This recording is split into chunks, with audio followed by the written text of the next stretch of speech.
আসসালামু আলাইকুম। আমি রাজু আহমেদ খান, পলিটিক্স ক্লাবের প্রধান সমন্বয়ক এবং গ্রিন পার্টি বাংলাদেশের চেয়ারম্যান।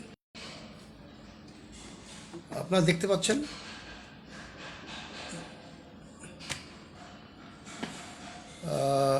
দেশের রাজনৈতিক পরিস্থিতি উত্তাল। যুক্তরাষ্ট্রে জাতিসংঘের সাধারণ অধিবেশনে যাবার সময় বাংলাদেশ সরকারের প্রধান উপদেষ্টা কয়েকজন রাজনৈতিক সফরসঙ্গী নিয়েছিলেন। তার মধ্যে আপনারা জানেন মির্জা ফখরুল ইসলাম আলমগীর বিএনপি এবং সেই সাথে তারেক রহমানের পররাষ্ট্র উপদেষ্টা বা এনসিপির সাধারণ সম্পাদক, যাকে বলে সদস্য সচিব আক্তার হোসেন, আরও ছিলেন এনসিপির অন্য একজন নেত্রী তাসনিম জারা এবং জামাতে ইসলামের নায়েবে আমির ছিলেন তাহের সাহেব। তো তাদের নানান কারণে তারা নিরাপত্তা বেষ্টনীর বাইরে থেকে যাবার সময় আওয়ামী লীগের নেতাকর্মী তাদেরকে ইপটিজিং করেছে, নানান কথা বলে বিরক্ত করেছে, গালমন্দ করেছে এবং আক্তার হোসেনের পিঠে ডিম ছুঁড়ে মেরেছে।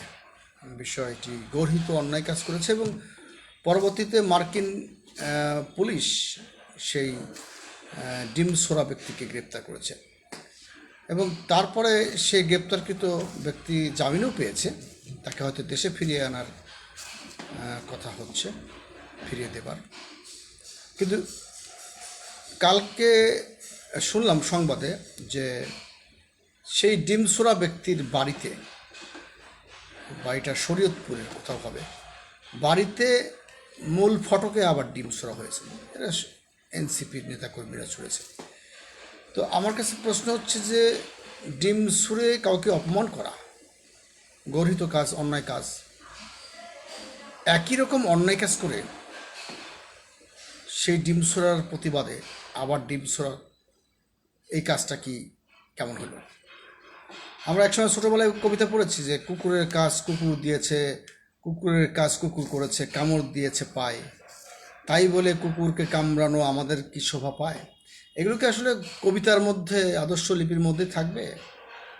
আজকে দেখলাম যে ব্যাপকভাবে ছাত্ররা বা আন্দোলনকারীরা সাবেক প্রধানমন্ত্রী শেখ হাসিনার প্রতিকৃতিতে ডিম ছুটছে, তার গলায় মালা ঝুলিয়ে রাখা হয়েছে। কিন্তু বরং এতে কি তাকে আরও প্রমোশন দেওয়া হলো কিনা? কারণ এখন বাজার দরে তো ডিমের দাম বেশি। আপনারা জানেন যে সোনার দাম ইতিহাসের রেকর্ড ছুঁয়েছে, 1,96,000 সামথিং, এটা হচ্ছে ভরি হয়েছে। অতীতে এত বেশি কখনো বাড়েনি। মানে ধরা চলে 2-4 হাজার টাকা বাদে প্রতি ভরি সোনার দাম 2 লক্ষ টাকা। এত দামি জিনিস ছুঁড়ে মারার কোনো দরকার নাই যে ডিম ছুঁড়ে মেরেছেন। কিন্তু এটার মানে উৎপত্তি কোথায়? ডিম ছুঁড়ে মারার এটা উৎপত্তিটা কোথায়? মানে একজন ভদ্রলোকের গায়ে একটা ডিম ছুঁড়ে মারা, ডিমটাকে লেপ্টে যাবে গায়ের সঙ্গে, একটা বিরক্তিকর কাজ। আগে কোথাও কোথাও দেখেছি কোনো কোনো দেশে টমেটো ছুঁড়ে মারে, পাকা টমেটো, এত টমেটোর ঝোল টোল গায়ে লেগে যায়। কিন্তু বিষয়টা ন্যাক্কারজনক। মানে এই প্রতিবাদটা আমার কাছে পছন্দ হয় না। আমি একটা স্ট্যাটাসে লিখেছিলাম, কেউ যদি আপনার গায়ে পচা ডিম ছুঁড়ে মারে, আপনি তার গায়ে তাজা ফুল ছুঁড়ে মারেন। যদি সেই ব্যক্তি মানুষ হয়ে থাকে তাহলে তিনি লজ্জা পাবেন। কিন্তু আপনাকে যদি কেউ ডিম ছুঁড়ে মারে, আপনি প্রত্যুত্তরে ডিম ছুঁড়ে মারেন, তাতে আপনার সঙ্গে তার মার্কের কোনো ব্যবধান থাকবে না। যাই হোক, বাংলাদেশের রাজনীতি সহিংসতার পথ দিয়ে হেঁটে যাচ্ছে। দেখলাম কোথাও কোথাও ছাত্রলীগ জয় বাংলা মিছিল করছে। ছাত্রলীগের ছাত্রদল বা ছাত্রলীগ বা ছাত্র মানে আওয়ামী লীগ, এটা তো কার্যক্রম নিষিদ্ধ রে ভাই। কার্যক্রম যেহেতু নিষিদ্ধ, আপনারা মিছিলে যাচ্ছেন কেন? আপনারা আপনাদের বক্তব্য তুলে ধরেন যে যেহেতু আওয়ামী লীগ এবং তার শাখা প্রশাখা সব কার্যক্রম নিষিদ্ধ, এই নিষিদ্ধ মেয়াদকাল হচ্ছে বিচার শেষ হওয়ার আগ পর্যন্ত। তো বিচার শেষ করেন, বিচার শেষ করার মধ্যে ঝুলিয়ে রাখছেন কেন? বিচার করে ফটাফট শাস্তি দেন কারা কারা অপরাধ করেছে। সেই অপরাধীদের শাস্তি প্রক্রিয়া নিয়ে কথা বলতে পারে। কিন্তু আমি তো মনে করি না যে পচে গলে যাওয়া দুর্নীতিতে নিমগ্ন ছাত্র জনতার উপরে গুলি ছোড়া এই দল, গুম খুনে আয়না ঘরের খেতাবে জর্জরিত এই দল জাতির কাছে ক্ষমা চাওয়া উচিত ছিল আগে। জাতির কাছে ক্ষমা চাওয়া উচিত ছিল আগে যে এই কাজগুলো আমরা ভুল করেছি, আমরা দুর্নীতিবাজদের আশ্রয় প্রশ্রয় দিয়েছি, আমরা গুম খুন আয়নাঘরকে প্রমোট করেছি, আমরা বিরোধী দল করার স্বার্থে করার দায়ে তাদেরকে আমরা জেল জুলুম দিয়েছি, গুম খুন করেছি। এটা স্বীকার করা না পর্যন্ত আওয়ামী লীগের কোনো কথা, কোনো মিছিল যৌক্তিকতা পায় না। তাই যেই দলের কার্যক্রম নিষিদ্ধ স্থগিত করা আছে, সেই দলের পক্ষ থেকে আপনারা কারা মিছিলে যাচ্ছেন? শুনেছি মিছিলে গেলে কিছু মোটা অঙ্কের টাকা পাওয়া যায়, ধরা পড়লে আইনি খরচ, জেলখানায় খাবার খরচ বা পরিবার পরিজনের দেখভাল করবে, এভাবে করতে পারে আওয়ামী লীগের অনেক টাকা। কিন্তু এই অনেক টাকা এরা কোথায় পেল? জনগণ, সাধারণ জনগণকে একটু খেয়াল করবেন যে 12টি ব্যাংক দেউলিয়া হয়ে গেছে। আজকের পত্রিকায় খবর 12টি ব্যাংক দেউলিয়া হয়ে গেছে, 15টি দেউলিয়া হওয়ার পথে। ব্যাংকগুলো ফোকলা করে দিয়ে গেছে। এখন ব্যাংক মার্জ করার চিন্তা হচ্ছে। এই এমপ্লয়িরা বা কই যাবে? আর এই কোটি কোটি টাকার আমানতকারীরা কোথায় যাবে? তাদের আমানত কি ফেরত পাবে? হাতে নাতে প্রমাণ থাকা সত্ত্বেও আপনারা এই ফ্যাসিস্ট আওয়ামী লীগ সরকারের পক্ষ নিয়ে মিছিলে যাচ্ছেন। আমি তো একটা স্ট্যাটাসে বলেছি যে কোনো দলকে নির্বাচনে দাঁড়াতে বাধা দেওয়ার কোনো অবকাশ নেই। নির্বাচনে যদি কেউ দাঁড়ায়, অপরাধী দাঁড়ায়, খারাপ লোক দাঁড়ায়, জনগণ তো ভোট না দিয়ে তাকে দাঁত ভাঙা জবাব দিবে। আর তাকে যদি ভোট পেয়ে যাবার সম্ভাবনা থাকে, ধরে নেওয়া হলো এই লোকটা খুব খারাপ, তাহলে সবাই যদি ভোট দিয়ে জিতিয়ে আনে, এখানে আপনি কোন প্যারামিটার দিয়ে আটকাবেন? জনগণ তাহলে কি খারাপ লোককে বানাচ্ছে? হ্যাঁ, পয়সা দিয়ে অনেক সময় ভোট কেনা যায়, তো সেখানে রেস্ট্রিকশন করেন, সেখানে মনিটরিং করেন নির্বাচনী আচরণবিধিকে লঙ্ঘন করছে কিনা, টাকা পয়সা আপনার গোয়েন্দা তৎপরতা বৃদ্ধি করেন এবং সেই সাথে নজরদারি খবরদারি বাড়ান যে কালো টাকার সঞ্চালন হচ্ছে কিনা নির্বাচনে। কিন্তু একজন আওয়ামী লীগ করে বলে তাকে আপনি নির্বাচনে দাঁড়াতে দেবেন না? তার মানে কি প্লেয়ার বাদ দিয়ে 11 জন প্লেয়ার 2 জন বাদ দিয়ে 10 জনে খেলবেন? কিংবা 11 জন প্লেয়ার ধরে নিলাম এক পক্ষে, আর এক পক্ষের 3 জন বাদ দিয়ে খেললাম, তাহলে ওই পক্ষ শক্তিশালী দুর্বল থাকবে, এই পক্ষ শক্তিশালী হবে। এটা কি কোনো নিরপেক্ষ খেলা হবে কিনা? এই প্রশ্নটা তো আসতে পারে সামনে। তাই আমি মনে করি যাদের গায়ে রক্তের দাগ নেই, দুর্নীতির গন্ধ নাই, তাদেরকে নির্বাচনে দাঁড়ানোর সুযোগ করে দিন, তাদেরকে স্বাধীনভাবে বলতে সুযোগ দিন। তারা হয়তো এইভাবে টাইট সিচুয়েশন থাকলে তারা হয়তো বলার সময় এসেছিল, তারা হয়তো বলতো যে আমরা আওয়ামী লীগে যোগ দিয়ে ভুল করেছি, আওয়ামী লীগ মতো দল আমাদের কিছু দিতে পারেনি, আওয়ামী লীগ এটা পচে গলে যাওয়া দল, তাদের আদর্শ নাই ইত্যাদি বলে তারা হয় বিএনপিতে আসতে পারতো, অন্য কোনো দলে যেতে পারতো, কিংবা তারা হয়তো নিজেরা দল গঠন করতে পারতো। তো যারা অপরাধী নন, যারা আওয়ামী লীগ করতেন, আওয়ামী লীগের পরিত্যাগ করার পর তারা স্বাধীনভাবে নির্বাচন করতে পারেন। আওয়ামী লীগ নামেও করতে পারেন। আওয়ামী লীগ তো নিজে নিজে নষ্ট হয়নি। আওয়ামী লীগ নাম করে যারা আওয়ামী লীগে যোগ দিয়েছে, নীতি নির্ধারণী যে ছিল, তারা অপরাধ করেছে। শাস্তি হলে তাদের হবে, আওয়ামী লীগের কি হবে? আওয়ামী লীগের গঠনতন্ত্র থেকে লেখা আছে যে প্রত্যেকদিন একটা করে খুন করতে হবে, এক সপ্তাহে 2টা করে গুম করতে হবে, আর ডিম ছুঁড়ে মারতে হবে। কি আওয়ামী লীগের গঠনতন্ত্রে লেখা আছে? তো অপরাধটা আওয়ামী লীগ করছে। অপরাধটা আওয়ামী লীগ করে নাই। আওয়ামী লীগ যারা করছে, দুষ্কৃতিকারী তারা করেছে। তারা অনেক সময় দল পাল্টায়, ভোল পাল্টায়। আওয়ামী লীগের যদি ইমেজ কাজে লাগিয়ে কেউ জনগণের মন কিনে ফেলতে পারে, সেটা আপনার লোকসান কি? আপনি আপনার দলের ইমেজ বৃদ্ধি করেন, আর যাতে আপনার দলের নামে মানুষ আকৃষ্ট হয়। অন্যের চেহারা সুন্দর বলে আপনি কুৎসিত হয়েছেন, তাই আপনার হিংসা হচ্ছে। আওয়ামী লীগের চেহারা বিনষ্ট হয়ে গেছে, কুৎসিত আর নাই।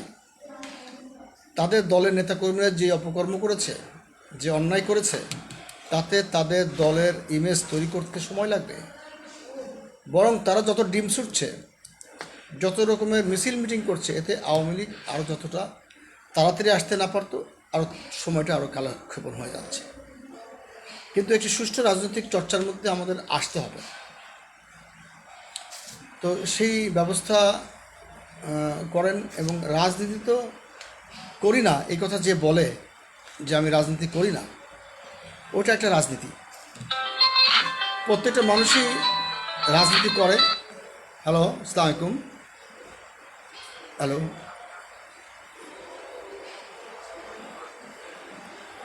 আমার ফ্লোর বলতে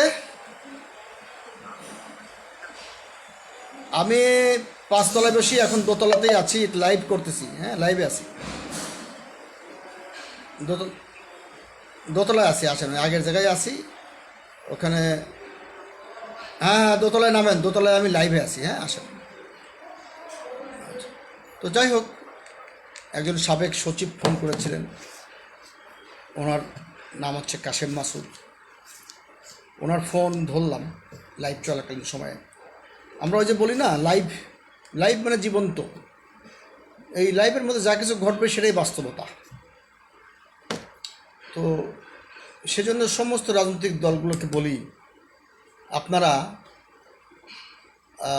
রাজনৈতিক সংস্কৃতি মেনে রাজনীতি করুন। একটু ফ্যানের শব্দ হবে, কারণ গেস্ট আসছে, ফ্যান চালাতে হবে। তো ফ্যান চালিয়ে দিলাম। এইভাবে এই যত পরে আসেন, এইভাবে লাইভ চলাকালীন সময়ে আমার কথা বলতে সমস্যা হয় না। এই জন্যই আমি মনে করি জীবনের প্রতিটা সময় লাইভ। এতক্ষণ ফ্যান বন্ধ করে রেখেছিলাম, বসেন প্লিজ। এখন ফ্যান চালিয়ে দিলাম। হ্যাঁ, শব্দ কিছুটা হোক, কিন্তু একজন সাবেক সচিব এসেছেন, তাকে তো গরমে রাখা যাবে না। চলতেছে, লাইভ চলতেছে। লাইভের বিষয়বস্তুটা এরকম ছিল, পার্টিস ক্লাব ইন্টারন্যাশনাল থেকে আমি বলছিলাম যে মার্কিন যুক্তরাষ্ট্রে যে ডিম ছুঁড়ে মারা হয়েছে, বলা হয়েছে যে যুবলীগ আওয়ামী লীগের ওরা মেরেছে। তো ওই ছোটোবেলায় আমরা কবিতা পড়েছিলাম যে কুকুরের কাজ কুকুর করেছে, কামড় দিয়েছে পায়, তাই বলে কি কুকুরের কামড় দেওয়া আমার শোভা পায়? আমরা দেখলাম যে সেই শরীয়তপুরের সেই ছেলের বাড়িতে প্রধান ফটকে ডিম ছুঁড়ে মারা হচ্ছে। তো তুমি তার চেয়ে মানে কম হইলে কি? আজকে আগে যদি যান, হ্যাঁ, আগেও তো ছোড়া হয়েছে না? আগেও তো ছোড়া হয়েছে, হ্যাঁ। এখন সাবেক প্রধানমন্ত্রীর প্রতিকৃতিতে ডিম ছুঁড়ে মারা হচ্ছে। আমি বললাম যে ভাই, এটা কোনো রাজনৈতিক সংস্কৃতির মধ্যে পড়ে না। অনেক ছোটো ছোটো বাচ্চা ছেলেরা রাজনীতি করে, তারা বলে যে হাসিনা। এই যে কোর্টে নিয়ে গেছে তাদেরকে ডিম ছুঁড়ে মারেছে না? তাদের ডিম ছুঁড়ে মারছে। তো ছোটো ছোটো বাচ্চা রাজনীতিবিদরা বলে কি হাসিনা। তা আমি আবার আজকে একটা লাইভ দিয়ে বললাম যে এই যে বাংলাদেশের সংস্কৃতির অবক্ষয় হচ্ছে, এটা পশ্চিমা কালচার। একজন মুরব্বী মানুষকে নাম ধরে রাখা। তাই আমরা অন্ততপক্ষে সাবেক অবৈধ প্রধানমন্ত্রী বলতে পারি। আমরা সবাই ছেলে বুড়ো ডিম আর আন্ডা বাচ্চা সব হাসিনা করছি। হাসিনা অন্যায় করেছে, কিন্তু হাসিনা একটা ফ্যাসিস্ট সিস্টেমের মধ্যে পড়ে গেছে। সেক্ষেত্রে বাড়িতে পারেনি, সে ব্যর্থ। আইন তার শাস্তি দিবে, কি শাস্তি দেবে আইন জানে। এই শাস্তি দেবার আমি কে, তাই না? হাসিনা যেমন বলে যে আমি তো ভাই পদত্যাগ করি নাই। এখন আমাদের তো সেই কালচার তৈরি হয়নি, সেটা বলেন। আমাদের এখানে কালচার তৈরি হয়নি, আমাদের তো ঘাটতি হয়ে গেছে। হাসিনা বলছে আমি পদত্যাগ করি নাই। তা আমি আবার ঘাটাঘাটি করে দেখলাম যে 57 ক ধারায় রাষ্ট্রপতির কাছে সশরীরে গিয়ে পদত্যাগ করতে হয়।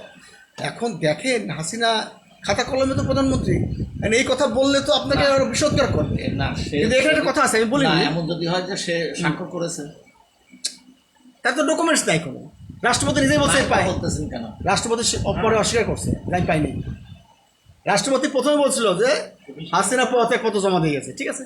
তাইলে না, প্রথম কথাটা কোনো সময় গ্র্যান্ট হয় না, শেষ কথাটা গ্র্যান্ট। না, না, না, তাহলে শেষে বলছে এখন রাষ্ট্রপতির পক্ষে কি দুই রাষ্ট্রপতির শাস্তি দেয়।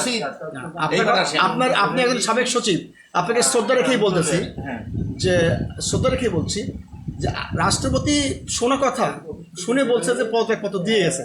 পরে যখন ঘাটাঘাটি করে দেখছে পাওয়া যায় নাই, সত্যি কথা বলতে সে কি করছে। এমনও হতে পারে যে ওই নাম প্রধান সেনাপতির কাছে আছে, সেটা হতে পারে, সেটা তো সে তো হতে পারে, ওটা আপনি না পাওয়া পর্যন্ত তো শেখ হাসিনা বলছে আমি পদত্যাগই করি নাই।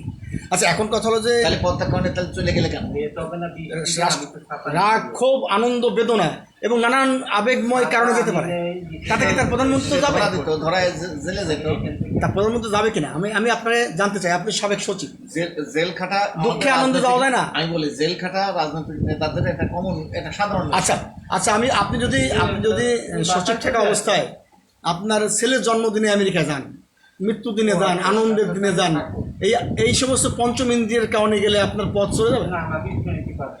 হাসিনা তো ভয়ে গেছে, আসতেছেন তো না আপনি, আপনি আসতেছেন না, কাউকে দায়িত্ব দিয়ে আসলে একদম মারিয়ে ফেলবেন তারপর। তবে আমি মনে করি যে হাসিনার উচিত যদি পদত্যাগ না করে তার পদত্যাগ পত্র পাঠিয়ে দেওয়া উচিত। নে বাবা, আমার পদত্যাগ পত্র নেই। কিন্তু এই যে সংসদ ভেঙে দেওয়া হয়েছে, সংসদ ভেঙে দিলে সাধারণত রাষ্ট্রপতি ইমপিচমেন্ট করা লাগে, নাহলে তার অভিশংসন হয় না। রাষ্ট্রপতিকে তো কেউ নামাইতে পারবে না। আবার রাষ্ট্রপতি বাদ হইলে পরে দায়িত্ব কে নেবে, তার তো রাস্তা খোলা নাই। এখন তো স্পিকারও নাই। আপনি তো চাবি ভিতরে রেখে বাইরে তলা মারছেন। আচ্ছা যাক, সে কথা বাদ দিলাম।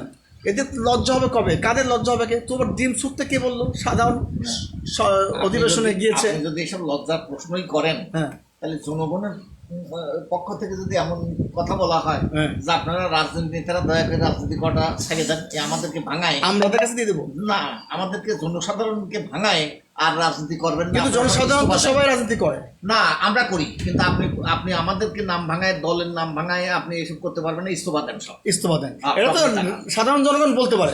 কিন্তু একজন জিজ্ঞেস করছিল একজন সাধারণ জনগণকে, ভাই আপনি কি রাজনীতি করেন? বললো আমি তো রাজনীতি করি না। তো ওই লোক বললো যে রাজনীতি করে না এই কথা বলতে পারে, সেটা একটা রাজনীতি।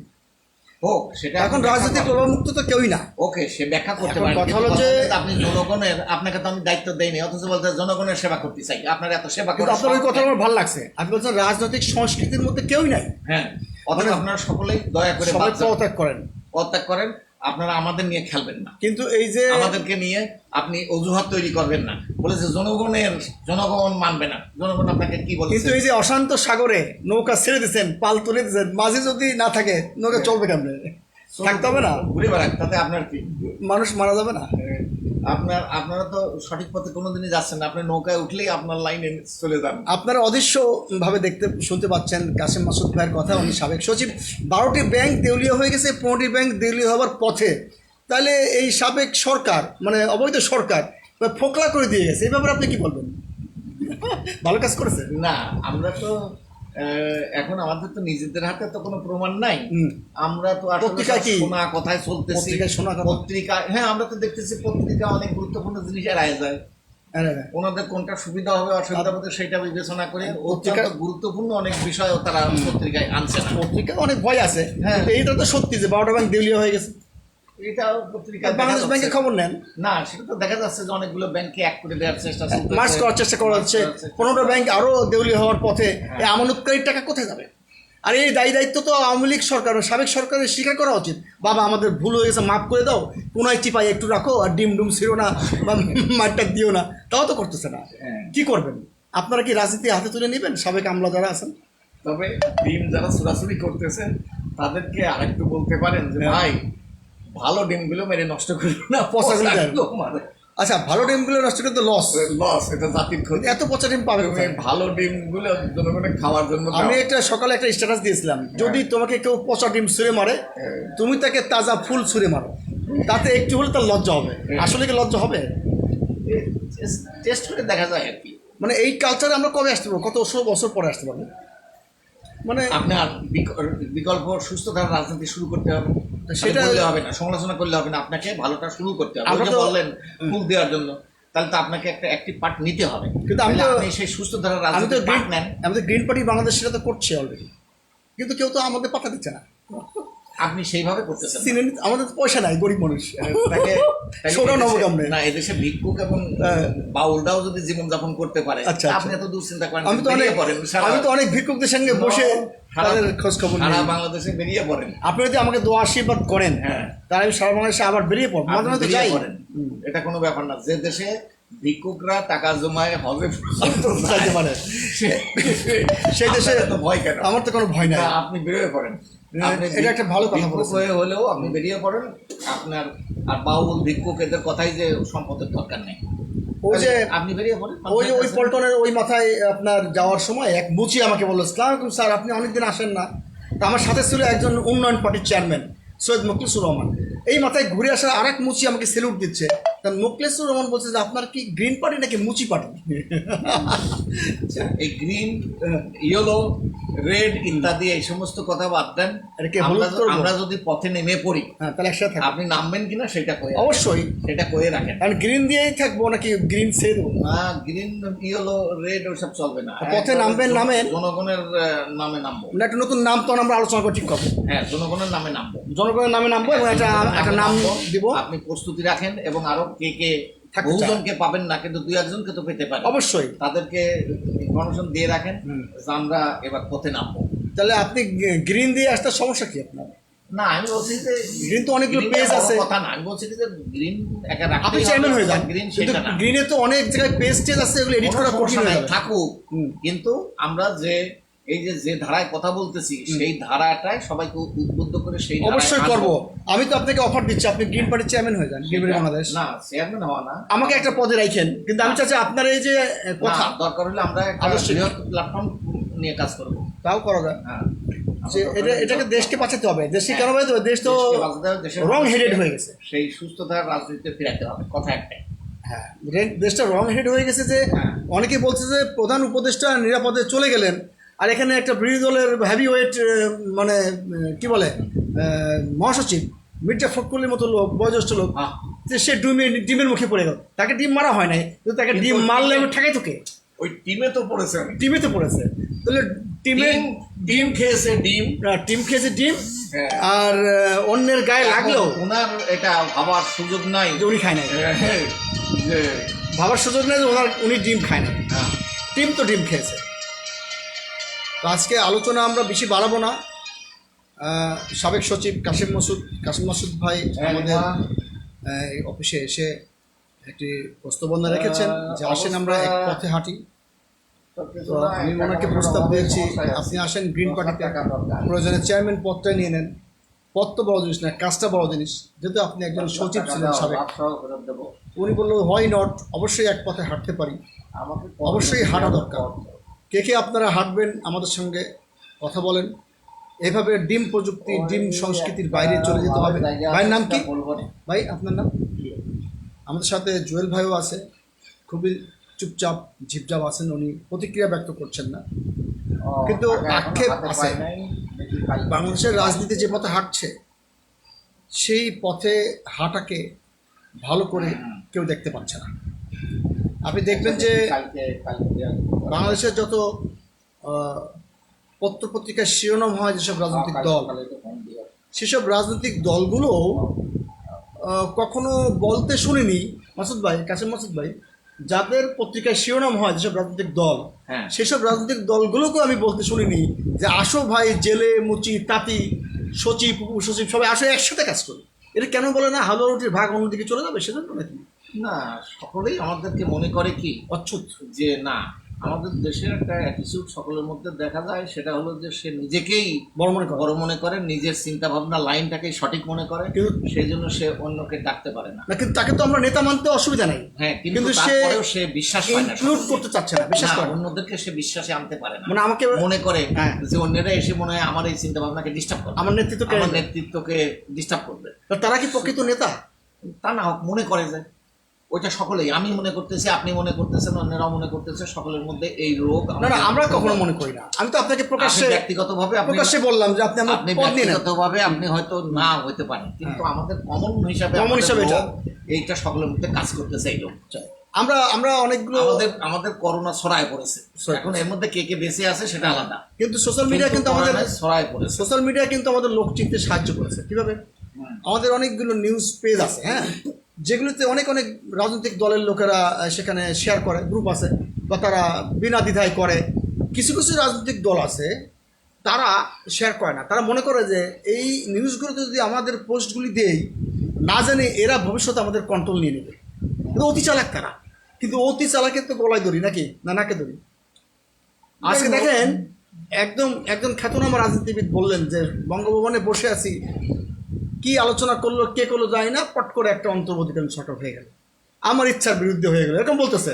তাহলে ভাই, তুমি জনগণের প্রতিনিধি, তুমি এখানে চুপচাপ পড়েছিলে কেন? তুমি এখানে আপত্তি করতা? নো, যেই ছাত্ররা একটা বিরাট আন্দোলন করে, গণ অভ্যুত্থান করে একটি দেশের ফ্যাসিস্ট সরকারকে পতন ঘটিয়েছে, সেই ছাত্রদের একটা করে প্লট দেন, একটা করে ফ্ল্যাট দেন, তাদের পড়াশোনা ফ্রি করে দেন, তাদের স্বাস্থ্য ফ্রি করে দেন, তাদের আপনি সরকারে নিয়ে নিলেন, তাদের লাভ হলো কি? তারা আবার এক এক করে এই সরকার থেকে ছুটে গিয়ে রাজনৈতিক দল করলো। রাজনৈতিক দল করার বয়স তাদের হয় না, এই অভিজ্ঞতার ভুল তারা অনেক করেছে। তা তো আপনারা দেখতেই পাইলেন যে অনেক বালখিল্য আচরণ করেছে। এখন তারা আবার গণ অধিকার সহ এনসিপি সহ অনেকে এক হইতে চাচ্ছে। সেটা হতে পারত। আমি একটা বিষয় বলি, সেটা হলো যে এই 24-এর এই ঘটনায়, কেউ বিপ্লব বলতে, কেউ অভ্যুত্থান বলতে, যাই হোক, মানে এই সামগ্রিক ঘটনায় একটি ভালো কিছু করার সুযোগ তৈরি হয়েছিল, এটাতে কোনো ভুল নাই।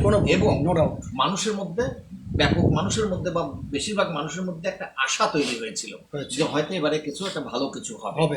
তো সেই ভালোটা কিভাবে হতে পারতো, আমার কাছে একটা, আমার চিন্তাতে যেটা মনে হয়, এখনো আমার কাছে সেটা মনে হয়, সেটার একটা রূপরেখা আমি বলি। সেটা হলো যে যদি এমন হতো যে আমাদের সংসদে হলো 350 জনকে নিয়ে কিন্তু সংসদ হয়, 300 এমপি আর পরে 50 জনকে আরো ওই যে সিলেক্টেড মহিলা নিয়ে 350 জন এমপিকে নিয়ে কিন্তু সংসদ গঠিত হয়। তাহলে আমাদের এখানে এই ধরে নিলাম যে ফ্যাসিস্ট এবং তার দোসররা যেগুলো, সেইগুলো বাদ দিয়ে আরো কত দল আছে আমাদের অ্যাক্টিভ যারা ছিল, অংশগ্রহণ করেছে, সেই রকমের অ্যাক্টিভ দল কত হবে? 100 হবে, নয় 200 হবে। 100 হইতে আমার ধারণা কঠিন হবে, হয়তো 50 জনই খুঁজে পাওয়া কঠিন হবে দল হিসাবে, অ্যাক্টিভ দল। তবু আমি ধরলাম যে হয়তো 100 দলই ছিল সেখানে। তাইলে আমরা যদি এক কাজ করতাম, যে সব দলের প্রতিনিধি নাও, এক সমস্ত পেশাজীবীদের একটা প্রতিনিধি নাও, কতটা পেশাজীবী না, 50টা পেশাজীবী হবে, সে 50 জনের নাও, 150। তারপরে চাকরিজীবী যারা আছে পেশাজীবীর মধ্যে, সেটাও আসবে। যে এই আমলা আছে কারা, ওদের নাও 2 জনকে। ওই সেনাবাহিনীর সামরিক কারা আছে, ওদের নাও 5 জনকে, হ্যাঁ, ওদেরও 5 জনকে নাও নিয়ে। আমার কথা হলো যে সেই 350 পর্যন্ত যেতে পারি, 500 গেলেই বাকি। না, আমি লিমিটের মধ্যে থাকি, যে রাষ্ট্রপতি কিছু ঠিক করুক, বড় দলগুলো কিছু বাড়তি সদস্য দিক, কথিত বড় দলগুলো কিছু বাড়তি লোক দিক, দিয়ে আমি ওই 350 জন করতাম। এই 350 জনকে বলা হতো তখন, এবং যারা এই যে আন্দোলন করছে ছাত্রদের প্রতিনিধিও থাকতো। সেই সব ছাত্র প্রতিনিধিরা দরকার হলে নেওয়া হোক, সব ছাত্র প্রতিনিধি, শিল্পী, ছাত্র ইউনিয়ন, ছাত্র দল, সবাই তো নিয়ে সেই 350 জনকে নিয়ে সেটা গঠিত হতো। এইটা হলো আমাদের জাতীয় পরিষদ বা ন্যাশনাল কাউন্সিল, কেমন, অথবা বিপ্লবী পরিষদ, অথবা সেই অভ্যুত্থান পরিষদ, সেটা আমরা নাম দিতাম। এইবার ওই 350 জন বসে, এবার তোমরা, কিংবা বিপ্লবী সরকার না, তারাই ওই 350 জনই সরকার গঠন করতো। তারা তাদের মধ্যে ভোট দিয়ে যে ওর মধ্যে কে স্পিকার হবে, কে প্রধানমন্ত্রী হবে, কে রাষ্ট্রপতি হবে, তারা ওইখানে ঠিক করতো।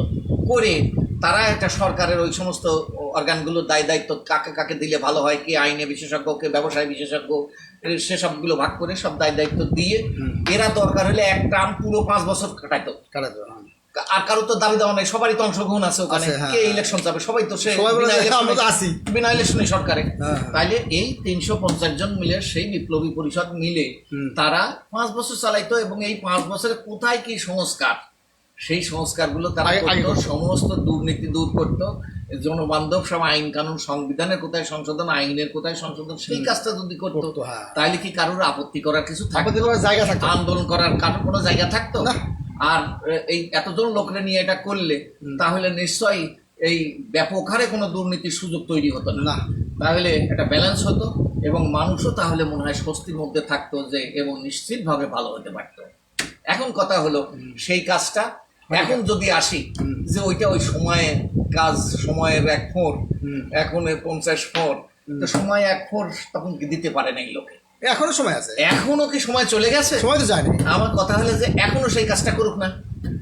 আমাদের নির্বাচন দরকার নাই, ওইভাবে 350 জন লোকরে নিয়ে আমাদের বিপ্লবী কাউন্সিল গঠন করা হোক। কাউন্সিল তোমরা 5 বছর ধরে সব দলকেই নাও, সব কিছু করো, সবাইকে নিয়ে তোমরা এটা করো। বুদ্ধিজীবীদের প্রতিনিধি নাও, শিক্ষকের প্রতিনিধি নাও, শ্রমিকের প্রতিনিধি নাও, কৃষকের প্রতিনিধি নাও, নারীর প্রতিনিধি নাও। আপনার ইতিহাস ঘাটলেই পাওয়া যায়। এই যে রেল বিভাগে ছিল একজন সচিব, কি নাম, মাহবুব সাহেব। আর ঘটনা হলো মূল্যায়নই হয়নি। আর যখন বিপ্লব হয় তখন তো আইন কানুন দরকার পড়ে না। আমাদের মুজিবনগর সরকার কি আইন দেখে হয়েছিল? ওরা তো নিজেরাই ইয়েতে বসে, এই চুয়াডাঙ্গায় বসে কনসেপ্ট পেপার বানায় ফেললো, ঘোষণা বানায় ফেললো, 17ই এপ্রিল সরকার বৈদ্যনাথ তলায় বানায় ফেললো। তো এটা সরকার করতে পারতো, শহীদ মিনার সরকার। তাইলে তো কোনো কিছু আমাদের দরকার নেই। আমাদের বঙ্গভবনে যাওয়ার দরকার হতো না, প্রেসিডেন্টের কাছে যাওয়ার দরকার হতো না, সব বাদ দিয়ে আমরা যা বানাতাম সেটাই তো আইন। এখন আমাদের সকলে এখনো বলছে যে এখনো সেই সুযোগ বাদ হয়ে যায় নাই। সকলে বসে তো বহুত সলা পরামর্শ করিল, হ্যাঁ, আকারটা বাদ দিয়ে বলতেছি সলা পরামর্শ কি হবে এখন তারা সলা পরামর্শ করলো। সলা মানে কিন্তু আমাদের দেশে আবার ঝাঁটাও বলে, হ্যাঁ। তো সে ঝাঁটা পরামর্শ যাই করলো, তো তারা আর একবার একটু বসে এক জায়গায় একটা বৃহৎ সলা পরামর্শ করুক, করে এখনো সুযোগ আছে সেই কাজটা করুক। আচ্ছা আচ্ছা, এখন সুযোগ আছে, হ্যাঁ। এবং আমাদের ইউনূস সাহেবকে প্রেসিডেন্ট বানাই দিক, সম্মানীয় লোক, সে প্রেসিডেন্ট হোক। আর সবাই যে মন্ত্রী যারা সব, তারা সব কর্মঠ লোকজন আছে, তারা সব দায়িত্ব ভাগ করে। প্রেসিডেন্টও চাই না, তারপরেও আমরা সম্মান দেখায় তারে করে দিলাম।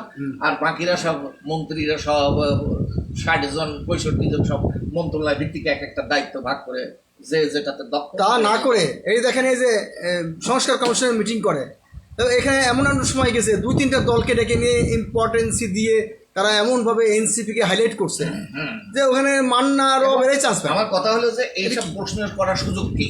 এই যে রিয়াজ সাহেবকে করেছে, সে তো অন্য দেশের নাগরিক, মার্কিন নাগরিক, তাহলে সে কি করে আমার দেশে ভাগ্য নিয়ন্ত্রক কি করে হয়? এই প্রশ্ন তো উঠতেছে। আমার কথা মার্কিন নাগরিক হলে ভাগ্য নিয়ন্ত্রণ করা যাবে না, জ্ঞানী মনে করে আনছে। আপনি এই বাংলাদেশের নাগরিকত্ব আছে না? অন্য দেশের নাগরিকত্ব নিলেই আপনার এই দেশের প্রতি 100% বাংলাদেশের নাগরিক থাকে তো, থাকে তো। আছে, কিন্তু কথা হলো যে আপনি 100% নাই, আপনি ইমান খানিকটা আরেক জায়গায় বর্গা দিয়ে দিয়েছেন। সুতরাং আপনি তো ফুল নাগরিক না, আপনি তো ওই দিকে দিয়ে দিয়েছেন। এই জন্যই ট্রাম্পের নোবেলের ব্যাপারে একজন বলল। তো সুতরাং আমাদের ফ্রান্স থেকে যে আমাদের বিতর্ক তৈরি করার সুযোগ আমরা দেই কেন? আমার কথা হলো যে ওই লোক ছাড়া কি আর দেশের লোক নাই, আর বিশেষজ্ঞ নাই, সংবিধান বিশেষজ্ঞ নাই, মার্কিন কনসেপ্টের লোক কেন? এই তো আমার কথা হলো যে বিতর্ক আমরা করবো কেন? আমাদের যেভাবে আমরা ওই 350 জনকে নিয়েই সব কাজ হোক, তা কেউ বাদ যাবে না। তাহলে আমাদের একেবারে সকল পেশা, সকল জ্ঞানী, সকল বুদ্ধিজীবী, সকল লোক, সকল দল, সকল প্রতিনিধি নিয়ে এইটা একটা সুরাহা সম্ভব। হয়তো আমরা কম জানা মানুষ, আমাদের কাছে সরল চিন্তায় যেটা মনে হয়েছে, আমি মনে করি যে এই কাজ এখনো সময় চলে যায় নাই, এই কাজ এখনো করা যায়, তাই করা হোক। আপনি পারলে লাইভে আপনার লোকদেরকে আহ্বান জানান। আমি আহ্বান জানাচ্ছি। তার আগে বলে রাখি, আমার এই মোবাইলটা ব্রিটিশ আমলের, সামনের ক্যামেরাটা অত্যন্ত বাজে, আপনাকে কালো কালো লাগছে, আমাকে একটু ভালো লাগছে। আমাকে আপনি দিয়েছেন মার্কেটে, আপনাকে একটু কথা যখন আসছে, ছবিটাও গেছে কিন্তু আফসা। যাই হোক, আপনার কথাগুলো কিন্তু রীতিমতো পরিচিত এবং আপনার কণ্ঠ সবাই চেনে যে আপনি কে। তো আপনি যে কথা বলেছেন যে বাংলাদেশের সংস্কার কমিশনের যিনি প্রধান, উনি বাংলাদেশের নাগরিক না, মানে থাকলেও মার্কিনরাই তখন পৃথিবী চালায়। কিন্তু আমার কষ্ট লাগে তখনই যখন মার্কিন প্রেসিডেন্ট ট্রাম্প উনি নোবেল পুরস্কার চান, কিন্তু উনি আবার বলেন যে ফিলিস্তিনকে স্বাধীনতা দেওয়া ঠিক না। তো যাই হোক, প্রসঙ্গ নিয়ে আসলেন, এই প্রসঙ্গেও অনেক কথা বলা যায়। হলো কি, এই ক্ষেত্রে ওই শলা মার্কা মানে ঝাঁটা মার্কা কথা আছে। সেটা হলো যে ট্রাম্পের চেয়ে আমার তো মনে হয় যে মুসলমানরা বেশি দায়ী। মুসলিম একটা রাষ্ট্র আপনি দেখান যে একটা রাষ্ট্র এই হামাসের সাথে যে দাঁড়াইছে, দাঁড়ায় না। একটা রাষ্ট্র অথচ দেখেন একটা রাষ্ট্র ইসরায়েলের সাথে সম্পর্ক ছিন্ন করেছে। অথচ দুদিন আগে 3টা রাষ্ট্র সব অমুসলিম কান্ট্রি তারা না, সকল মুসলিম কান্ট্রি ম্যাক্সিমাম দেখেন যে ইসরায়েলের সাথে সম্পর্ক করে রাখছে। এই কাতার, এই সংযুক্ত আরব আমিরাত, এই বাহরাইন, এই সৌদি আরব, এ সকলেই তো ইসরায়েলের সাথে কূটনৈতিক সম্পর্ক করে রাখছে। তো তারা এই যে নিরীহ লোকজন, হামাসের প্লেন নাই, ট্যাঙ্ক নাই, তারপরেও কেন তা এই নিরীহ মানুষদেরকে মারা হচ্ছে? কেন? ওরা কি হামাসকে ভয় পায় নাকি ইসলামকে ভয় পায়? এটা আমার কথা হলো যে সেই হামাস ইসলাম আমরা বুঝি না, আমরা বুঝি যে ওখানে নিরীহ মানুষকে মারা হচ্ছে, শিশুকে মারা হচ্ছে, নারীকে মারা হচ্ছে, এবং তাদের খাবার বন্ধের ব্যবস্থা করে রাখা হয়েছে, না খেয়ে মারা যাচ্ছে, চিকিৎসা না পেয়ে মারা যাচ্ছে। তো এটা পৃথিবীতে এর চাইতে অমানবিক কাজ আর নাই। এইভাবে একেবারে হাতে ধরে সকলে মিলে, এবং যে আমেরিকা বা ইউরোপিয়ান ইউনিয়নের সব লোকেরা আমাদেরকে গণতন্ত্রের শিক্ষা দিতে আসে, মানবতার শিক্ষা দিতে আসে, তাদেরকে শতধিক যে তারা এই কাজের জন্য, তারা তো কেউ তো সেই শক্ত অবস্থান তো নিচ্ছে না। এখানে একটা প্রশ্ন রেখে আমি শেষ করবো, সেটা হচ্ছে সৌদি আরবের ভূমিকা কি? সৌদি আরব তো গত সপ্তাহে পাকিস্তানের সাথে যে চুক্তি করলো, পাকিস্তানের কেউ হামলা করলে আমার উপরে হামলা, এরকম একটা ভাব অনেক মুসলমান যারা বাংলাদেশের সাথে করবে, অনেক মুসলমান যারা ইরানের ধর্মীয় পরিচয় নিয়েও প্রশ্ন তোলে যে আসলে ওরা খাঁটি মুসলমান কিনা। সেই ইরান বরঞ্চ ইসরায়েলের বিরুদ্ধে শক্তভাবে দাঁড়িয়েছে, ফিলিস্তিনের পক্ষে ছিল। আর তোরা এই মুসলমানরা আর আমাদের দেশের যারা সব তৌহিদি জনতা, তারা ইসলামী এই রাষ্ট্রগুলোর এই দূতাবাস ঘেরাও দিতে পারে না, যে কি জন্য তোরা এরকম তো নপুংসক হয়ে বসে থাকিস কেন? তোরা ওরছে তো ব্রিটেন ফ্রান্সই আগায় আছে, ওরা তো পক্ষ নেছে প্যালেস্টাইন, সেই অস্ট্রেলিয়া, স্পেন। তাইলে তোরা কেন ওই স্পেন তো মনে হয় অস্ত্র রপ্তানিও বন্ধ করেছে, তাইলে আর তোরা মুসলিম রাষ্ট্রগুলো তোরা কি করতে? আমাদের দেশ তৌহিদ জনতার তো আমার মনে হয় যে চাপ সৃষ্টি করা দরকার এই সব সমস্ত ইসলামিক রাষ্ট্রের এই কি বলে দূতাবাসগুলোতে, যে তোমার সরকারকে বলো যে এই শাড়ি করে বসে রয়েছে কেন। আচ্ছা। এখন আমরা তো পলিটিক্স ক্লাব ইন্টারন্যাশনাল নতুন অফিস খুঁজছি, এবং সেই সাথে রাজনৈতিক দলগুলোকে একটা সঠিক পথে নিয়ে যাওয়ার জন্য আপনি যে ঐক্যবদ্ধ আন্দোলনের কথা বলেছেন তার কিছু অফিস অলরেডি আমি সার্চিং করছি। তো আমরা আজকে আলোচনা শেষ করি। আর আপনাদের যদি কোনো কারোর খবরে থাকে আর কি, পল্টন আশেপাশে কোনো ভালো অফিস থাকে আমাদেরকে জানাবেন, এবং আমরা ঐক্যবদ্ধভাবে কীভাবে বাংলাদেশের রাজনৈতিক সংস্কৃতিকে একটা সুপথে আনা যায়, কীভাবে ড্রিম সরাসরি রাজনীতি থেকে বের হয়ে এসে একটি সঠিক পথে বাংলাদেশকে সঠিক ট্রাকে নিয়ে আসা যায়, সেই চেষ্টা করবেন। সবাই ঐক্যবদ্ধ হবেন। ভালো থাকবেন। আসসালামু আলাইকুম।